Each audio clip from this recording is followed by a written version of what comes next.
শুভেচ্ছা সবাইকে। Library our YouTube চ্যানেলের পক্ষ থেকে আমি সবাইকে স্বাগত জানাচ্ছি। বন্ধুরা, আজকে আমরা এমন একজন গুণী মানুষের জীবনী জানব। তা হচ্ছে তিনি হচ্ছেন এয়ার ভাইস মার্শাল এক এক খন্দকার। এক এক খন্দকার সম্পর্কে আপনারা একটু কিছু গুরুত্বপূর্ণ তথ্য জেনে নিই।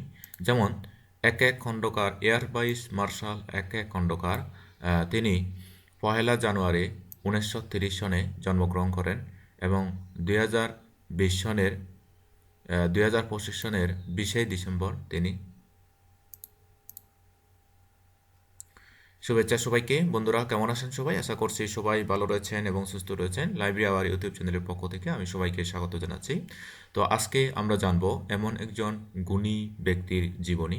তিনি হচ্ছেন এয়ার ভাইস মার্শাল এক এক খন্দকার। তার জন্ম হয়েছিল 1 জানুয়ারি 1930 এবং মৃত্যু হয়েছিল 20 ডিসেম্বর 2025। তিনি মুক্তিযুদ্ধের উপ-সর্বাধিনায়ক ছিলেন এবং 1952 সালের পাকিস্তান বিমান বাহিনীতে কমিশন লাভ করেন। তিনি বাংলাদেশের মুক্তিযুদ্ধের সময় পূর্ব পাকিস্তান বিমান বাহিনীর উইং কমান্ডার এবং পরবর্তীতে গ্রুপ ক্যাপ্টেন পদে পদোন্নতি লাভ করেন। 21 নভেম্বর 1971 তিনি জেনারেল এম.এ.জি. ওসমানীর ব্যক্তিগত ডেপুটি ইনচার্জ বা উপপ্রধান সেনাপতি হিসেবে নিয়োগ পান। যুদ্ধের সময় তিনি নাগাল্যান্ডের দিমাপুর প্রথম বাংলাদেশ বিমান বাহিনী প্রতিষ্ঠা করেন, যা সীমিত সম্পদ নিয়েও গুরুত্বপূর্ণ অভিযান পরিচালনা করে। এছাড়াও 16 ডিসেম্বর 1971 রেসকোর্স ময়দানে, বর্তমান যেটা সোহরাওয়ার্দী উদ্যান বলা হয়, পাকিস্তান সেনাদের আত্মসমর্পণের ঐতিহাসিক মুহূর্তে মুক্তিবাহিনীর প্রতিনিধি হিসেবে তিনি উপস্থিত ছিলেন। স্বাধীনতার পর তিনি প্রথম বিমান বাহিনী প্রধান নিযুক্ত হন।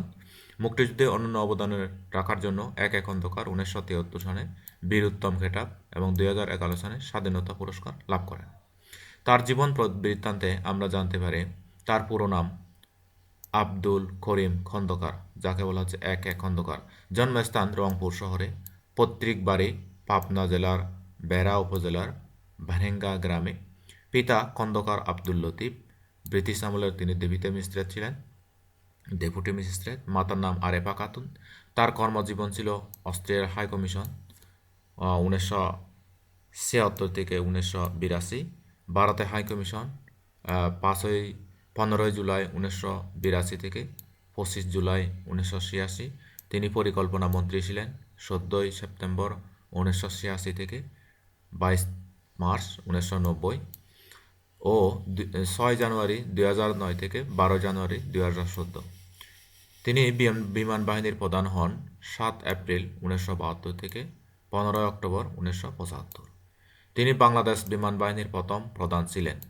তার লেখা 1971 ভিতরে বাইরে বাংলাদেশের মুক্তিযুদ্ধের ইতিহাসে আলোচিত একটি গ্রন্থ। তার নামে ঢাকার কুর্মিটোলার বিমান ঘাঁটির নামকরণ করা হয় বাংলাদেশ বিমান বাহিনীর ঘাঁটি বীরোত্তম এক এক খন্দকার। তো ধন্যবাদ সবাইকে এতক্ষণ সাথে থাকার জন্য। আপনারা অবশ্যই আমাদের চ্যানেলটি সাবস্ক্রাইব করবেন এ ধরনের জ্ঞানী গুণীদের জীবনী, বিভিন্ন জ্ঞানমূলক তথ্য পাওয়ার জন্য। ভালো থাকবেন, সুস্থ থাকবেন।